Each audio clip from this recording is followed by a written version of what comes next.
Será que a função do ensino de física no contexto infantil é apenas proporcionar para as crianças o primeiro contato com conceitos científicos? Eu te garanto que não. O ensino de física viabiliza também o desenvolvimento amplo dessas crianças. E se você quer saber mais sobre esse assunto, esse vídeo é para você. Solta a vinheta!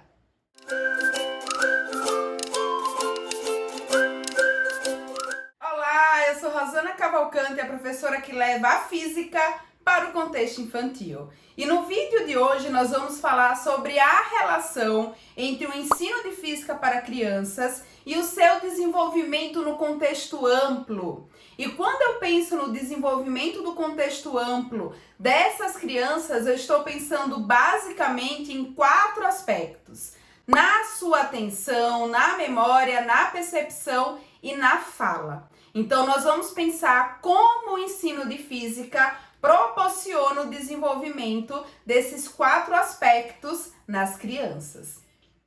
Quando a gente traz o ensino de física para o contexto infantil, precisamos realizar transposições didáticas e pensar também nos recursos didáticos que são adequados para as crianças, dependendo da sua faixa etária. Então aqui a gente pode pensar em crianças na educação infantil e no ensino fundamental, nos anos iniciais e anos finais, por exemplo. Quando a gente pensa nos recursos didáticos que são potenciais para as crianças em qualquer um desses contextos, a gente pode citar basicamente os experimentos, a contação de história e os jogos. E todas as vezes que as crianças têm contato com a física, com a ciência, além de aprender conceitos científicos, essas crianças também vão se desenvolvendo de maneira ampla. Eu vou trazer alguns exemplos e dentro desses exemplos a gente vai discutindo como que a gente percebe o desenvolvimento desse contexto mais geral das crianças.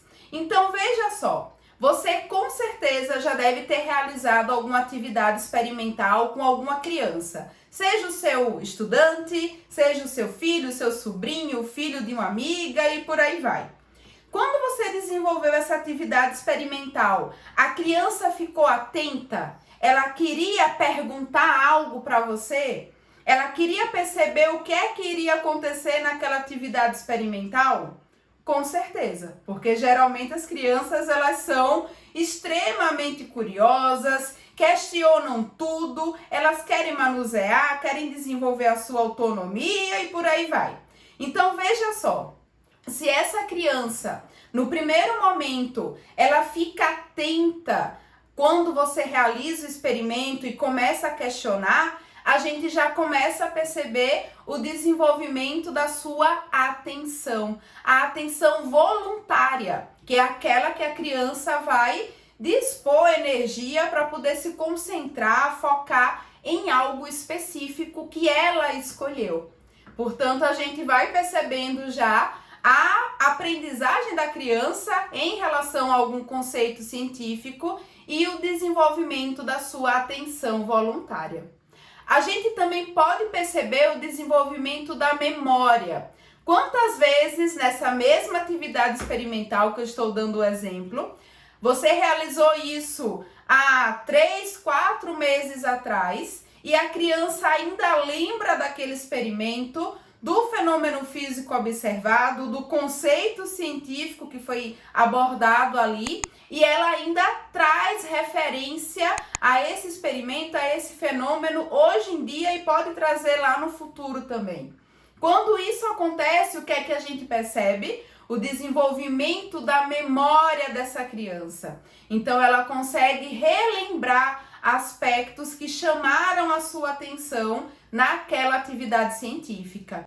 E esse aspecto não fica limitado apenas aos experimentos. Isso também acontece quando a criança tem contato com a contação de história, por exemplo, com alguma obra infantil que traz conceitos científicos, que traz a biografia de algum cientista.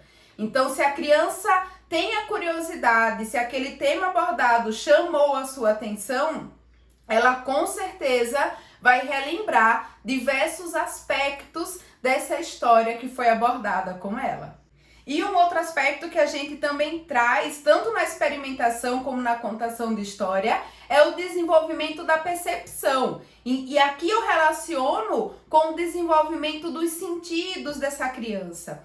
Então, quando essa criança tem contato com o experimento, por exemplo, ela precisa manusear alguns materiais para poder montar o seu kit experimental, para realizar e observar algum fenômeno científico em questão.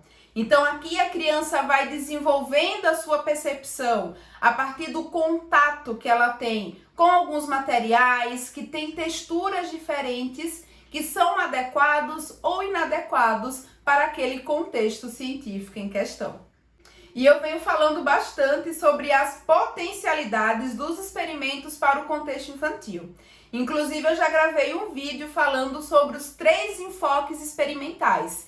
Se você quer saber mais sobre isso, eu vou deixar aqui na descrição o link desse vídeo. Ah, e outra coisa, já lembra de deixar o like neste vídeo aqui, lembra de se inscrever no canal, de ativar o sininho das notificações e de compartilhar com mais educadores para que todos tenham possibilidade de ter contato com esse conhecimento.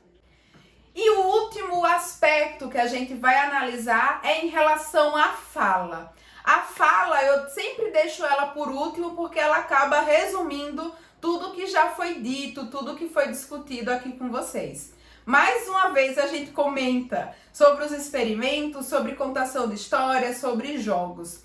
Quando as crianças estão interagindo com essas atividades científicas, é inevitável elas não colocarem, não se expressarem, tanto em relação às suas curiosidades, às suas questões, às hipóteses que elas levantam, às explicações que elas dão em relação aos fenômenos físicos que estão sendo observados.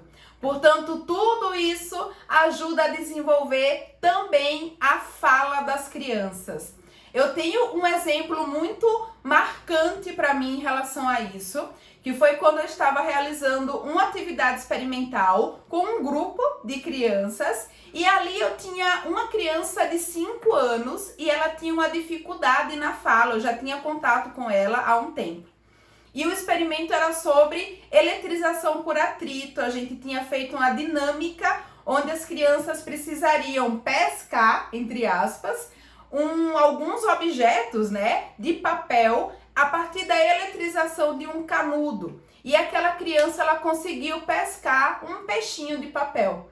E ela, apesar da sua dificuldade ali com a fala, ela conseguiu se expressar, falando que ela tinha conseguido pegar o peixinho. Então aquilo foi um exemplo muito marcante no meu trabalho, para mim e para as pessoas que estavam ali em contato com aquela criança, sabendo de toda a sua dificuldade, o seu desafio em se expressar a partir da fala. Portanto, a gente tem aqui um exemplo do ensino de física no contexto infantil, trazendo tanto a aprendizagem de conceitos científicos e também o desenvolvimento da fala dos nossos sujeitos, dos nossos pequenos. E eu encerro o vídeo de hoje lembrando das diversas potencialidades do ensino de física no contexto infantil, tanto nos primeiros contatos com a atividade científica ou com o conceito científico, e também no desenvolvimento amplo das crianças, pensando no desenvolvimento da memória, da atenção, da percepção e da fala. Você gostou desse conteúdo? Já tinha percebido o desenvolvimento dessas crianças em relação a esses aspectos? Comenta aqui embaixo para a gente continuar discutindo e aprendendo cada vez mais. Se você gosta desse tipo de conteúdo, lembra-se de se inscrever aqui no canal, de acompanhar os vídeos por aqui e lembre-se, física também é para crianças. Tchau, tchau!